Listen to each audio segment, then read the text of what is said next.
Your ancestors didn't die at 30. They were just lucky to survive being 3. The number was never about old age, it was about childhood. And once you see that, the whole story of ancient life looks completely different.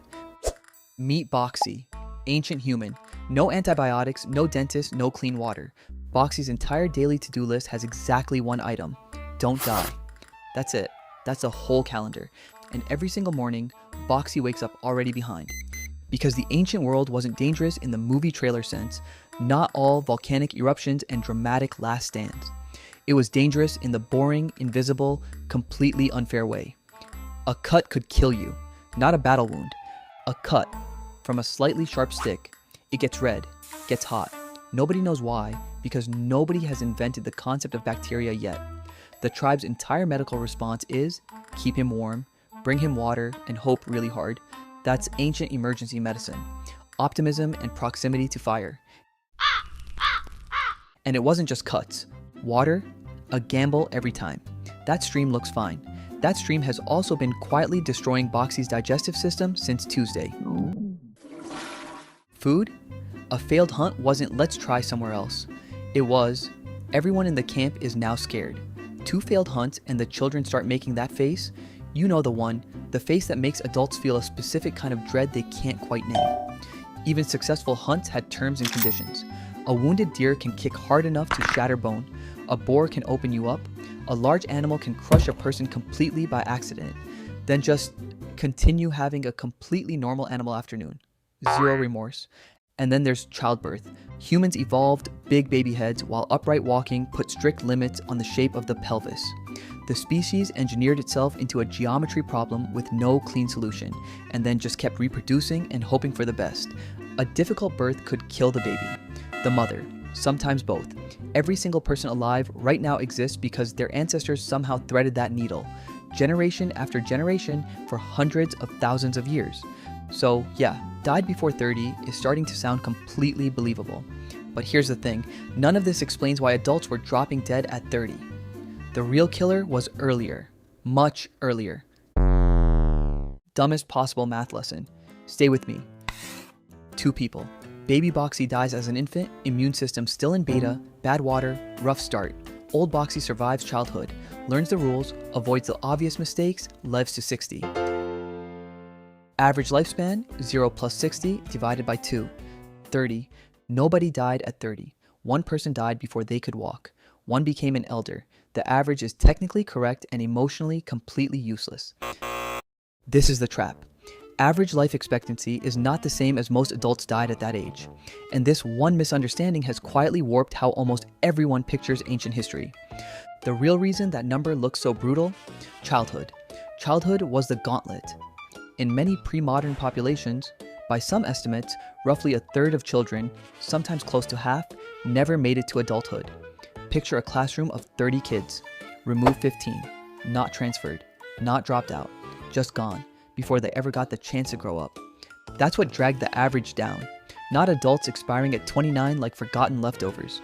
The tragedy of ancient life wasn't dying at 30. It was never reaching 30 in the first place. But, and this is the full flip, if you did survive childhood, the math changed completely. Your immune system had fought real fights and won. You knew which water was safer, which path flooded after rain, which plant was useful, which mushroom made someone in camp deeply unavailable for 3 days. You weren't just lucky anymore, you were experienced. And ancient skeletons support this. Remains found across multiple continents, multiple time periods. People who lived well into their 50s, 60s, sometimes beyond. Old people weren't a statistical accident. They were a regular feature of ancient life. In fact, old people might have been one of humanity's strangest competitive advantages. Think about what an elder actually was in a world with no writing, no books, no maps, no records of any kind. Every piece of survival knowledge humanity had, every seasonal pattern, every hard-learned warning existed in exactly one place: human memory. So when a drought hits, a 20-year-old hunter knows today is bad. He doesn't know what comes next. The 65-year-old by the fire, she remembers the last one. She knows which dried riverbed still has water buried under the sand. She knows how the animals shift when the land gets desperate. She knows what Greg's grandfather tried during the last drought and why everyone quietly agreed never to do that again. Lose her, and you don't just lose a person. You lose the only library the group has ever had.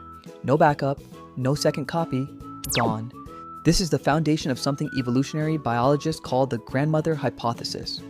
Older adults, especially grandmothers, may have given early humans a survival edge almost no other species has.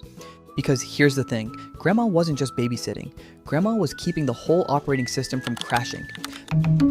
By helping raise grandchildren and passing down hard-won knowledge, older adults freed up younger ones to hunt and gather more effectively, and kept the group from repeating the same fatal mistakes across generations. And it makes sense when you look at human babies who are, let's be honest, objectively a bit embarrassing. A baby horse can stand and walk within hours of being born. A human baby spends a full year as a loud, soft object that cannot feed itself, cannot move with any real purpose, and genuinely cannot hold up its own head, which is a bold design choice given how much evolution invested in that head. Human children are expensive. They need years of care. Having experienced people around to help carry that weight wasn't a cultural bonus. It may have been the thing that made the whole human strategy viable in the first place. A strong hunter keeps people fed today. An elder keeps the group from making a catastrophic mistake they never saw coming. Different kind of power, quieter, slower, possibly more important. So what is the died at 30 statistic actually telling you? Not that ancient humans fell apart at 29.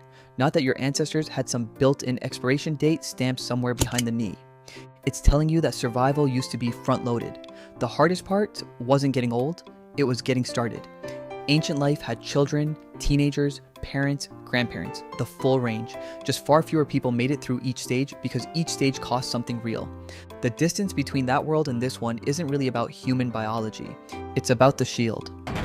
Soap, clean water, sewage systems, vaccines, antibiotics, refrigerators, dentists. None of these things invented old age.